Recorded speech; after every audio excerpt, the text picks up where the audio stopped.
నమస్కారం అండి. యూట్యూబ్ ప్రజలందరికీ నా యొక్క ధన్యవాదములు. ఈ చూస్తున్న మొక్క అతి శక్తివంతమైన మొక్క. మరుగుమందులో ఈ మొక్క ఒక్కసారి పెడితే చాలు, జీవితాంతం మనం కోరుకున్న వ్యక్తి మన కాళ్ళ దగ్గర పడేటట్టు చేస్తారు.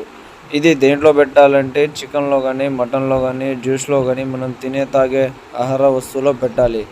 దీంతో మరొకటి లిక్విడ్ అనేది తయారు చేస్తాను.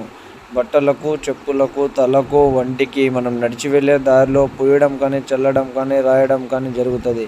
మనం పెట్టిన 1 నుంచి 3 రోజుల్లో మనకు 100% రిజల్ట్ అనేది ఉంటుంది. గురువుగారు వాళ్ళ దగ్గర తీసుకున్న, వీళ్ళ దగ్గర తీసుకున్న అయినా కూడా పని చేయలేదని చాలామంది ఇలా ఫోన్ చేసి అడుగుతున్నారు. ఒక్కసారి మన దగ్గర తీసుకొని చూడండి. జీవితాంతం మీరు కోరుకున్న వ్యక్తి మీ కాళ్ళ దగ్గర పడేటట్టు చేస్తాను. కావాల్సిన వారు గురువు గారికి కాల్ చేసి మీ సమస్య గురువు గారిని పరిష్కరించి